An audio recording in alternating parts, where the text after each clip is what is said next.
Hi. So it's 2023 and I'm 2023. I'm just 23. Still, I've decided to do 23 life lessons that I've learned in 23 at 23. Number 1, never trust a YouTuber's set.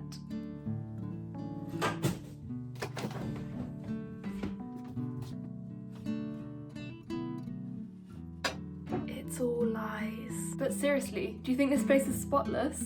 Look at how much rubbish I can hide that you can't see. If you ever get the chance to spend an amount of time in another country, you should definitely take it. It doesn't matter if it's a short amount of time or a longer amount of time, it's always worth it. A shorter amount of time is enough to blow your mind with culture shock and to help you realise that there are so many different ways of living than just the one that you're used to. If you're there for a longer amount of time, say 6 months or more, then it's just endlessly amazing. Firstly, nobody knows you there, so you can reinvent yourself however you want to be, and you're no longer held back by whoever you were in your past life.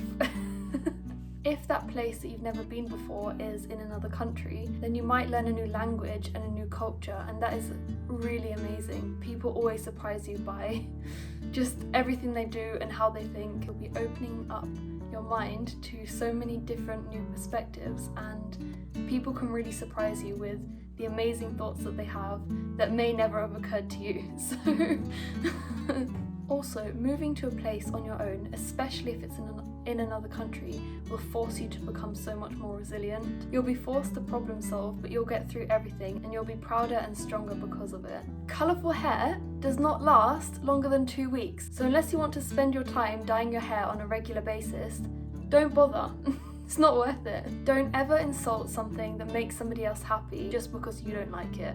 Otherwise known as, don't yuck someone else's yum. Why would you do that? You're just making it harder for them to enjoy themselves. You don't get any gains from it yourself whatsoever. Just leave people be and hope that the people around you are nice enough to do the same. Which kind of brings me around to my next point. If you're the other person in this situation, the person with the loudest voice is not always right. Don't feel pressured to listen to them. You were gifted with a brain. Use it. If you really want to go somewhere or do a certain thing but you've got no one to go with, do it on your own, provided it's safe, obviously. Trust me, it's worth it. How long do you want to wait around for other people before you can start achieving and doing what you want to do? Please cover your food when you cook it in the microwave, because otherwise it will explode onto the roof of the microwave, and then every time you try to cook something, it will cook the roof of your microwave just a tiny bit more until you have a burnt mess, like my microwave. And then you're gonna have to buy yourself a new one. Was it worth it? Could you have just got a cover for your food? Yes, you probably could have.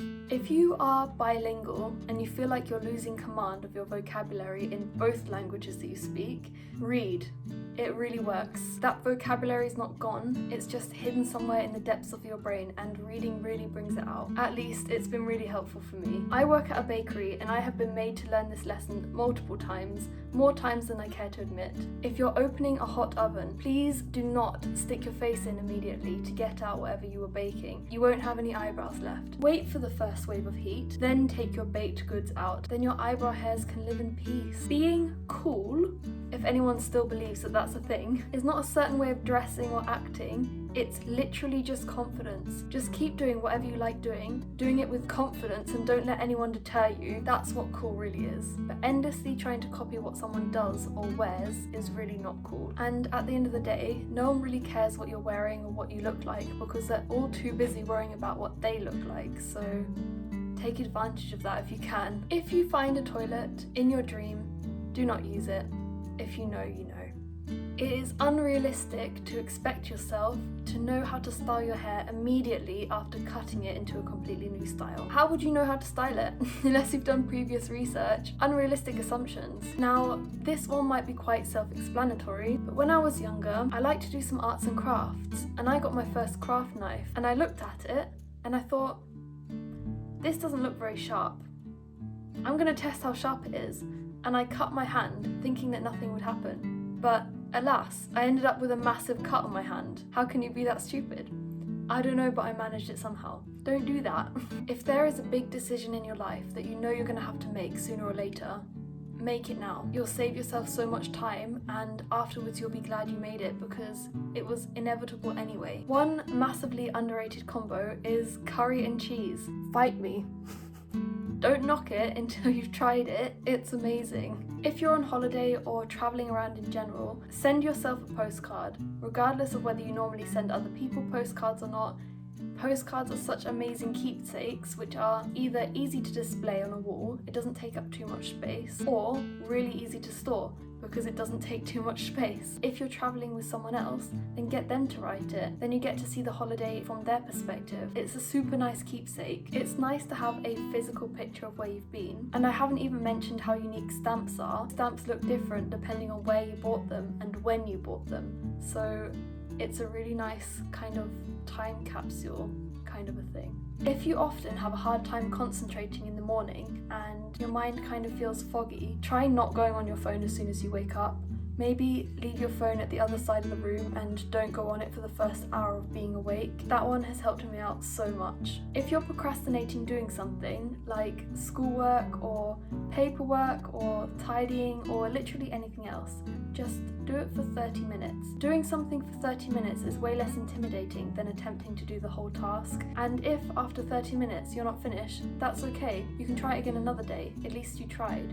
But most of the time, it's the getting started that's the hard part. And once you've got started, after that 30 minutes, chances are you might want to continue because you like how productive you're being. Always check the weather before you go outside, especially if you live somewhere like Germany or England, where the weather can change from about 10 degrees to 20 degrees overnight. To some extent, you are who you surround yourself with. So if there are people who make you feel uncomfortable or make you like who you are less, then don't hang out with them. That's harder said than done, but it's a worth the investment. P before Q in the alphabet, and also P before you start queuing up, otherwise you will start to regret your whole life. If there is something small which you procrastinate on a regular basis, and you can think of a way to make it more enjoyable, no matter how silly it is, do it. Basically, when you get letters, you should always cut up your address into small pieces. And I'm the sort of person who just procrastinates that forever. I put them on the side, endless envelopes on top of each other, stacked up until there's so many. So I bought myself this. It's a mini shredder. Look at how cool this is. Do you see any letters that I haven't cut up yet? No. I now rip up small pieces of paper and put them through the shredder for fun. Problem solved. Good investment. And last but not least, if it's the middle of the night where you are when you're watching this, please go to bed. What are you doing? You know better. This shouldn't have to be on the list. Anyway, I'm Jess. Bye!